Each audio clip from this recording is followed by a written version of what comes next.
देखिए अभी एक्सिस के रिजल्ट्स पब्लिश हुए हैं, प्लस कोटक का भी एक इम्पोर्टेंट सर्कुलर आया आरबीआई का। दोनों डिस्कशन कर लेंगे आज। समहाउ मार्केट में during the market hours Kotak best performing stock था बैंकिंग में। बैंक निफ्टी को उसी ने ऊपर रख के रखा था। सोचिए आपको ऑपरेटर्स कैसे बेवकूफ़ बनाते हैं। जो लोग भी ब्रेकआउट ट्रेडर्स होंगे सबके सब ब्रेकआउट में फंसे होंगे कोटक में। एंड उसके बाद आरबीआई का सर्कुलर आता है कि मैं एग्जैक्टली सर्कुलर पढ़ा ही दूंगा अभी आपको, बट सर्कुलर ये कहता है कि आप ऑनलाइन ऑनबोर्डिंग ऑफ क्लाइंट अब नहीं करेंगे, डिजिटल चैनल से नहीं करेंगे, मोबाइल ऐप के थ्रू नहीं करेंगे। तो आपको ही पता है कोटक बैंक में कितने लोग फिजिकली ब्रांच में जाके अकाउंट खोलते थे। मैक्सिमम लोग तो आपके वो कोटक 811 या उसका जो डिजिटल अकाउंट था उसी में ओपन करते थे। एंड क्रेडिट कार्ड भी फ्रेश इशू करना बंद कर दिया। मतलब आप इमेजिन करो कि ऑनलाइन का मतलब नया ऑनबोर्डिंग क्रेडिट कार्ड्स, अगर ये 10% ऑफ द बिजनेस भी माना जाए तो एक बड़ा हिट है ये। लोग नहीं समझेंगे बट ठीक है, इफेक्ट इसका पड़ेगा। एंड आरबीआई अब तक एनबीएफसी पे एक्शन ले रहा था, बैंक्स पे एक्शन नहीं ले रहा था। कोटक फर्स्ट बैंक है जिसपे आरबीआई ने एक्शन लिया। एक्सेस के रिजल्ट्स भी आए हैं, रिजल्ट्स भी इंटरप्रेट कर लेंगे। तब तक पहले इसका देख लेते हैं कि आरबीआई का सर्कुलर क्या कहता है एग्जैक्टली, सो दैट क्या हो कि लोगों को काफ़ी सारे डाउट होंगे तो उनका थोड़ा डाउट क्लैरिटी आ जाए। देखिए बेसिकली क्या लिखा है आरबीआई ने, in the exercise of power of govern in section 35 पे of the banking regulation act. Basically क्या है, जिसके अंडर पावर आता है आरबीआई को to cease and desist with immediate effect on boarding new customers through online and mobile banking channels. यानी कि कोई online account opening and mobile bank account open नहीं होंगे। मतलब कोटक 811 ये सब वो सब जितने एड फैड वो जो उनका मेन खर्चा होता है वो सब बंद अभी। इशूइंग फ्रेश क्रेडिट कार्ड्स, नए क्रेडिट कार्ड्स भी आप इशू नहीं कर सकते। ये ब्लैंकेट बैन है, इसमें ऑनलाइन ऑफलाइन का कुछ नहीं है। ठीक है। Bank shall continue to provide services to existing customers including credit card customers. तो जो एग्जिस्टिंग कस्टमर्स हैं उनको कोई दिक्कत नहीं है, पुराने कस्टमर्स में दिक्कत रहेगा। नाउ ये जो आपका दिख रहा है बाकी सब चीज़ों का अगर आप नोटिस करेंगे, आईटी एग्जामिनेशन 22 मतलब बेसिकली इन्होंने क्या किया, कोर बैंकिंग सिस्टम का ऑडिट किया 2022 का 23 का।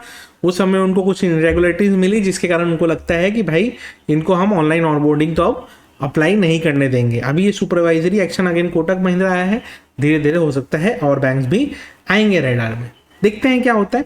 हाउएवर मेरे हिसाब से इसका इम्पैक्ट तो नेगेटिव है, ठीक है, इसका इम्पैक्ट नेगेटिव पड़ना चाहिए, लेकिन देखिए आज कैसे मैनेज किया गया था।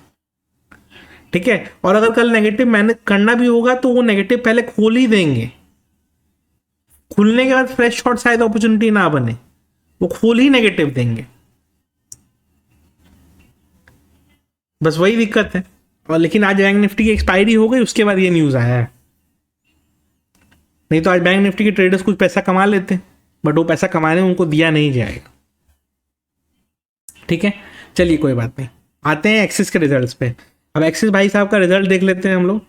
टोटल उनका अदर इनकम थोड़ा सा बढ़ा है। बेसिकली अगर टोटल इनकम देखेंगे तो 37,800 करोड़ आया 35,000 करोड़ से, जो कि ऑलमोस्ट 7-8% का ग्रोथ है। ऑलमोस्ट 7-8%, हाँ कह सकते हैं 6% का ग्रोथ आप मान सकते हैं इनके रेवेन्यू फ्रॉम ऑपरेशंस में, तो ठीक ठाक ग्रोथ कहा जाएगा। अब लेकिन एक्सपेंडिचर में आपको देखना पड़ेगा, एक्सपेंडिचर इनका और बढ़ के आया है। इसी कारण क्या है कि इनका ऑपरेटिंग प्रॉफिट जो है वो 9,700 से 11,200 करोड़ 1,500 करोड़ बढ़ा है। तो ऑलमोस्ट आपके प्रॉफिटेबिलिटी में समझ लीजिए आप 12 से 13% का इंक्रीज है ऑपरेटिंग प्रॉफिट पे। उसके बाद इन्होंने प्रोविजंस कुछ लाए हैं, प्रोविजंस करने के बाद इनका नेट प्रॉफिट पिछले क्वार्टर से आपका बढ़ के 6,500 करोड़ से 7,600 करोड़ हुआ है, जो कि 20% का प्रॉफिट ग्रोथ है। तो उस पॉइंट ऑफ व्यू से देखेंगे तो रेवेन्यू भी ठीक ठाक ग्रोथ है, प्रॉफिट भी ठीक ठाक ग्रोथ है, कोई सरप्राइज यहाँ नहीं है। और इन्होंने कोई एक्स्ट्रा प्रोविजंस भी नहीं किए हैं, जो कि लग रहा था जैसे हम लोगों ने उसका देखा था HDFC बैंक का, तो वो प्रॉफिट यहाँ पे नहीं दिख रहा है वो चीज़। तो रिजल्ट इसके कंपेरेटिवली HDFC बैंक से बेटर हैं। अगर आप एक्सिस का रिजल्ट स्टैंडअलोन कंपेयर करें HDFC के संग, स्टैंडअलोन मतलब रिजल्ट कंसोलिडेटेड ही है, मतलब इन दोनों को कंपेयर करें तो देख के लग रहा है कि रिजल्ट्स इसके बेटर आए हैं। ठीक है, क्योंकि 20% का ऑलमोस्ट आपकी प्रॉफिटेबिलिटी ग्रोथ है, इंटरेस्ट अर्न भी ठीक है, प्रोविजन भी कोई बहुत ज़्यादा सिग्निफिकेंट इंक्रीज नहीं हुआ है, तो हो सकता है कि एचडीएफसी ने जो प्रोविजनिंग ली है ये उनके housing loan and insurance business के कारण ज़्यादा लिया है, तभी उन्होंने फ्लोटिंग प्रोविजन का वर्ड यूज़ किया था, बिकॉज एग्जैक्ट कहीं एट्रीब्यूटेबल नहीं था। लोग ज्ञान दे रहे थे कि नहीं सर वो तो होलसेल बैंकिंग बिजनेस ये वो प्रॉफिट कम हुआ इसलिए हुआ, नहीं ऐसा नहीं था, पर ठीक है छोड़िए। तो इसके ठीक ठाक प्रॉफिट्स वगैरह आए हैं। इसका एक बार सेगमेंट के रिजल्ट देख लेते हैं, सेगमेंट वाइज रिजल्ट देखेंगे तो ज़्यादा बेटर क्लैरिटी आएगा। ट्रेजरी ऑपरेशन से इनकम इनका भी थोड़ा बढ़ के आया है, तो 1200-1300 करोड़ का जो प्रॉफिट एक्चुअली बढ़ा है वो मेनली ट्रेजरी ऑपरेशंस के कारण ही बढ़ा है। कॉर्पोरेट एंड होलसेल बैंकिंग का भी इनका प्रॉफिट थोड़ा सा बढ़ के आया है, स्टेबल है।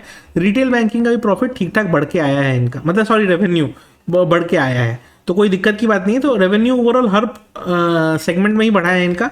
प्रॉफिटेबिलिटी में देखेंगे तो ट्रेजरी से 1000 करोड़ का प्रॉफिट बढ़ के आया है, तो टोटल 1100 करोड़ का प्रॉफिट इंक्रीज है, उसमें 1000 करोड़ का ट्रेजरी प्रॉफिट ही है। हाउएवर टोटल देखेंगे तो 20% का प्रॉफिट ग्रोथ है, बट अगर ट्रेजरी ऑपरेशन हटाएंगे तो बहुत ज़्यादा प्रॉफिट ग्रोथ नहीं दिखेगा, लेकिन फिर भी ग्रोथ है, ठीक है। कॉर्पोरेट एंड होलसेल बैंकिंग में इनका भी मार्जिन श्रिंक किया है, रिटेल बैंकिंग में इनका मार्जिन बढ़ा है, तो ये अच्छा है। प्लस इक्वली कॉम्पनसेट कर रहा है corporate and retail banking wholesale एक दूसरे को, तो जो यहाँ लॉस हुआ है यहाँ प्रॉफिट हुआ है, हो सकता है डिजिटल चैनल में काफ़ी लोग शिफ्ट हुए हों, तो मेरे हिसाब से ठीक है, कोई दिक्कत की बात नहीं है। तो ओवरऑल इसके रिजल्ट्स हम अच्छे कैटेगरी में ही रीड करेंगे, कोई बहुत ज़्यादा इसमें ख़राब कोई या वैसा कुछ नहीं दिख रहा है।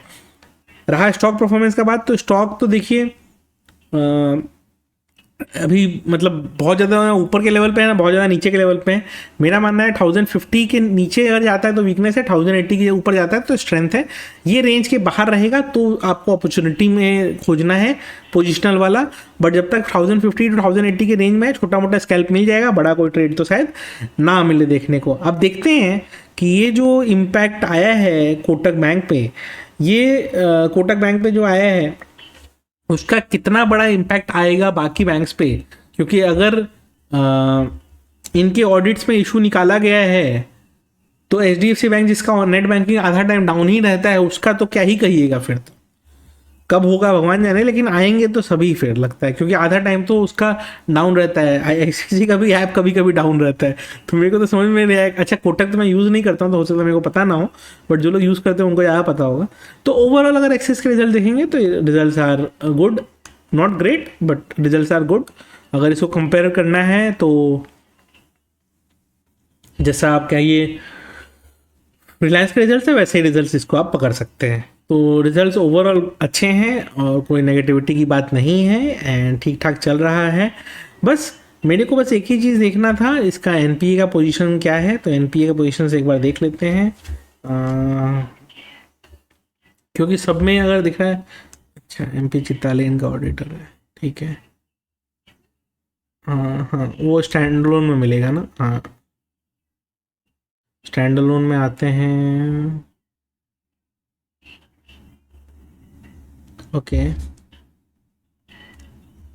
सो हाँ इसमें एनपीए रेशियोज अगर देख लें तो कैपिटल एडुकेशन ठीक ठाक है, एनपीएस ग्रॉस एनपीए कम ही हुआ है, नेट एनपीए भी कम ही हुआ है, तो एनपीए में भी इम्प्रूवमेंट है,